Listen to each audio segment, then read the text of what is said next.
अगर हमारे पास pair of linear equation है, क्या है पेयर ऑफ, यहाँ देखो बेटा पेयर की ही बात हो रही है, ध्यान रखना है, लीनियर इक्वेशन की पेयर की बात हो रही है, ठीक है। तो उसमें 3 टाइप की कंडीशन हो सकती है, इंटरसेक्टिंग हो सकती है, कोइंसिडेंट हो सकती है, पैरेलल लाइन हो सकती है। ये कंडीशन मैंने आपको बता दी थी, अगर a1/a2 not equal to b1/b2 तो क्या होती है, इंटरसेक्टिंग होती है। बस ऐसे याद रख लो ना, ये भी तो इंटरसेक्ट कर रहा है, ऐसे याद रख लो, ठीक है। ये इंटरसेक्ट होती है, इंटरसेक्टिंग होती है। अगर पहले 2 ही इक्वल नहीं आएंगे तो आगे का तीसरा चेक करने की जरूरत ही नहीं है। अगर पहले 2 इक्वल आ जाएंगे तब तीसरे की चेक करने की कंडीशन आएगी कि भाई या तो इक्वल आएगा या नहीं। तो अगर इक्वल आ जाए तो वो क्या होती है कोइंसिडेंट, और नहीं आए तो क्या होती है पैरेलल। इसमें इसका कोई सोल्यूशन नहीं होता, पैरेलल है तो दोनों अलग अलग है, कॉमन सोल्यूशन होगा नहीं। इसमें इनफाइनाइट होते हैं, इसमें यूनिक माने एक, यूनिक का मतलब एक क्यों होता है, एक ही जगह पे कट करती है। ये मैंने आपको कल सारी बात बता दी थी, ये आपको ध्यान में है कि नहीं, तब आगे बढ़ते हैं, ठीक है, आगे बढ़ जाते हैं।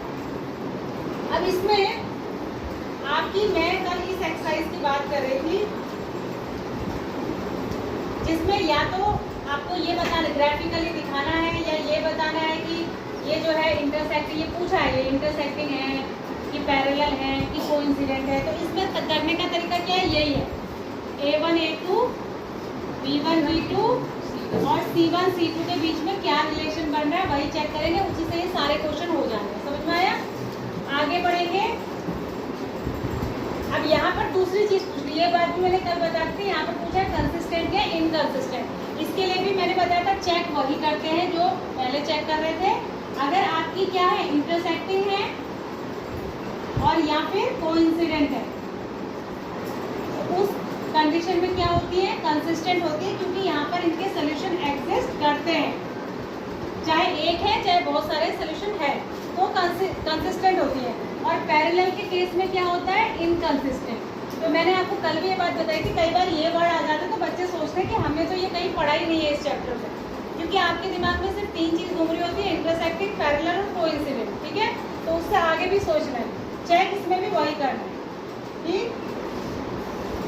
अब देखो इसमें ये कह रहा है कि which of the following pairs of linear equation are consistent or inconsistent, if consistent obtain the solution graphically। यहाँ भी सेम चीज चेक करनी है।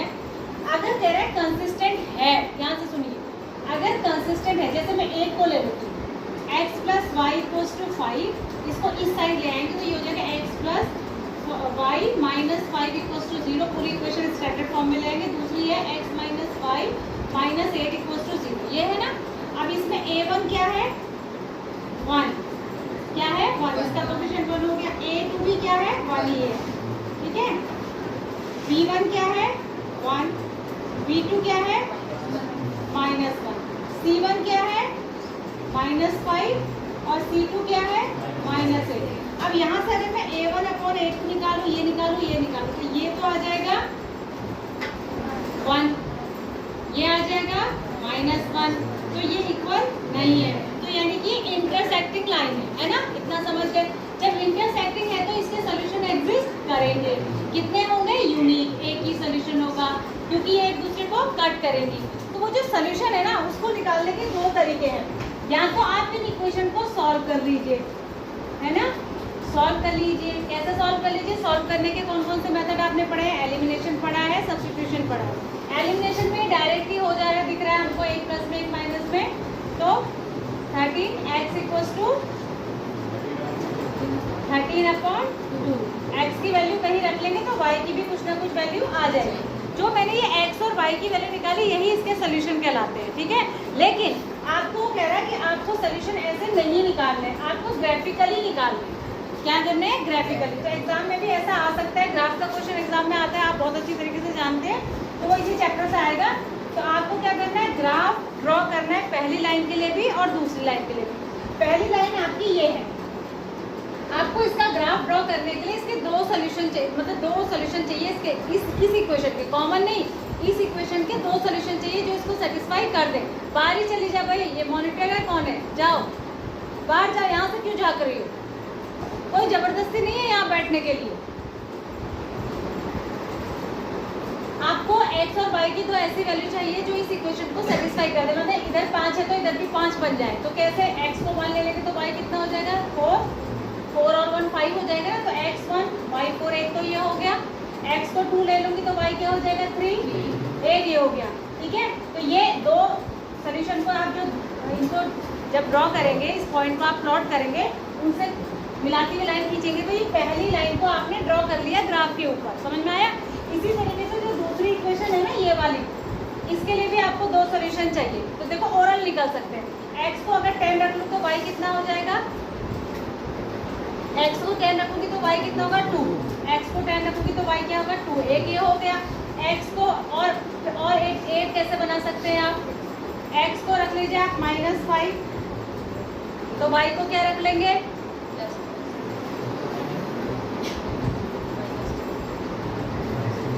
बताओ, या +5 रख लो x को, चलो y को क्या रख लेंगे -3 रखेंगे, दोनों को मिला के क्या हो जाएगा, बीच में माइनस है तो दोनों को मिला के प्लस का एक आ जाएगा।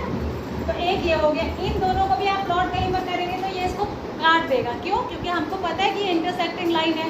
तो ये जो पॉइंट आएंगे ना, ये है इसका कॉमन सोल्यूशन, जिसको आप ग्राफिकल सोल्यूशन कहेंगे। अब ये पॉइंट है कितना, वो आप ग्राफ से दे देंगे, देख लेंगे, एक इधर परपेंडिकुलर ड्रॉ करो, एक इधर परपेंडिकुलर ड्रॉ करो, यहाँ पर भी ये किसी को काटेगा, यहाँ मान लिया यहाँ पर ये 4 तक जा रहा है फॉर एग्जाम्पल, और यहाँ 2 है, तो इसका ये क्या हो गया 2,4, ये इसका कॉमन सोल्यूशन।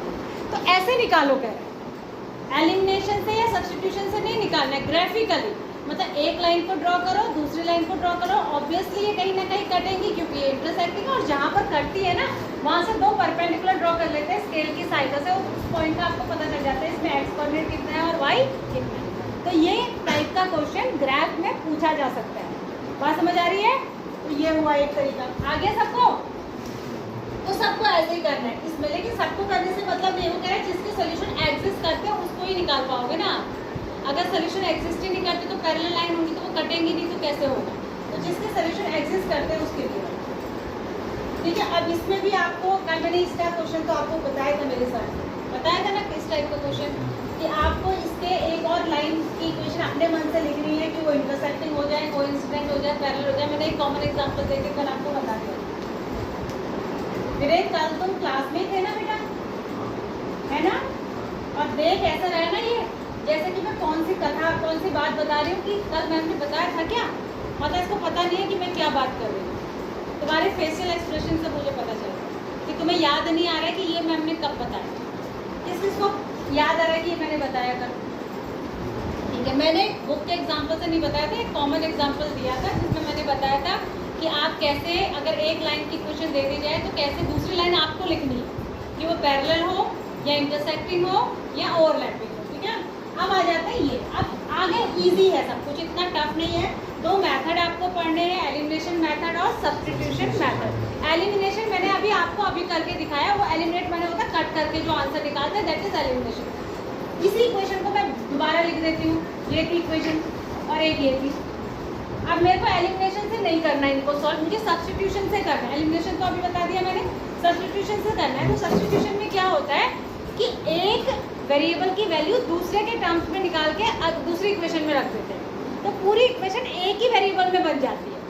एक इक्वेशन से एक ही वेरिएबल की वैल्यू निकल सकती है, दो की नहीं निकल सकती, तो पूरी को एक ही में बना लेते हैं। फिर एक वेरिएबल आ जाता है, दूसरी में रख देते हैं दूसरा। देखो कैसे, अगर मेरे को x की वैल्यू को मैं लिख दूँ इस इक्वेशन से, ये इक्वेशन 1 है, मान लिया ये 2 है, यहाँ से मैं x इक्वल टू निकालूंगी पहले इक्वेशन से, तो आ जाएगा y माइनस 5 आ जाएगा, 5 माइनस 5 आ जाएगा।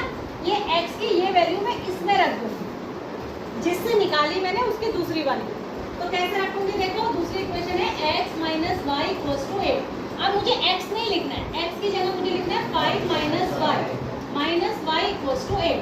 तो ये हो जाएगा 5 minus 2y equals to 8। y को उधर ले जाती हूँ तो ये पॉजिटिव हो जाएगा नहीं हो जाएगा, और 8 को इधर ले आती हूँ तो 2y इक्वल्स टू हो जाएगा 5 माइनस 8 होगा। ठीक है, तो y इक्वल्स टू कितना हो जाएगा, ये कितना आएगा -3/2। ये y की वैल्यू आ गई, y की ये वैल्यू किसमें रख दो, यहाँ रख दो, तो x आ जाएगा। x equals to 5 minus y क्या है 3/2। एलसीएम लेंगे तो कितना हो जाएगा, 5 2 जा 10, 10 में से 3 गए 7 आ रहा है ना। तो पिछली बार में मैंने गलत निकाला था, वहाँ x की वैल्यू क्या निकाली थी मैंने 8 बाई कुछ। अभी जब हमने एलिमिनेशन से निकाला था क्या निकला था, सही किया देख लेना। किसमें?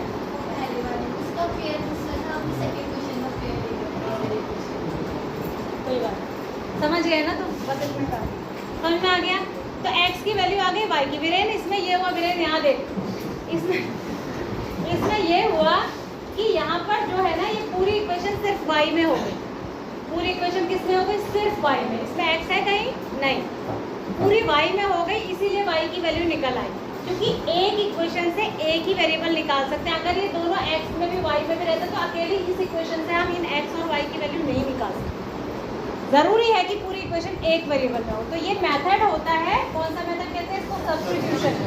ठीक है, ये एलिमिनेशन और सब्स्टिट्यूशन। अब इसमें देखो, अगर इक्वेशन हमें दे दी जाए तब तो इसको करना इतना डिफिकल्ट नहीं है। देखो ये क्वेश्चन है ना, अब ये क्वेश्चन आपको दे देगा, इसको तो आप कर ही दोगे एलिमिनेशन या सब्स्टिट्यूशन से। परेशानी वहाँ आती है जहाँ इक्वेशन भी आपको खुद बनानी है। अगर इक्वेशन बन जाएगी फिर तो वो सॉल्व हो ही जाएगी, है ना। परेशानी आती है इसमें वर्ड प्रॉब्लम, इसमें आती है वर्ड प्रॉब्लम में परेशानी आती है। तो इसी में आपको मास्टरी करनी है, ठीक है। और ये वाले आप कर लेंगे। देखो मैं मान के चल रही हूँ, पता नहीं आप ये आप कर लेंगे मेरे हिसाब से, ये भी आप कर लेंगे मेरे हिसाब से, ये भी आप कर ही लेंगे। कर पाएंगे या नहीं, इनमें आप कुछ कुछ डर रहे होंगे। डर लग रहा है इसमें, इसमें डर लग रहा है। इसको कर पाएंगे कि नहीं? कौन कह रहा है इसमें? नो मैम वाले में कोई कौन कर लेगा इस क्वेश्चन को? पूरी क्लास में एक भी नहीं करेगा और यही क्वेश्चन आ गया था एग्जाम में, फिर कौन जाएगा करने के लिए? कैसे करेंगे इसको?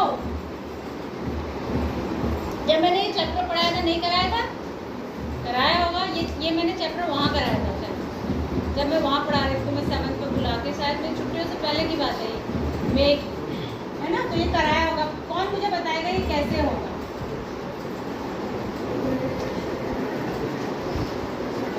एलिमिनेशन करना है तो ये नंबर एक जैसे होने चाहिए, और यही तो करना है हमको। तो एक बात बताओ बेटा, अगर इसमें रूट नहीं होता, तुम थोड़ी देर के लिए सोचो इसमें रूट नहीं है, तो ये 2 होता, ये 3 होता।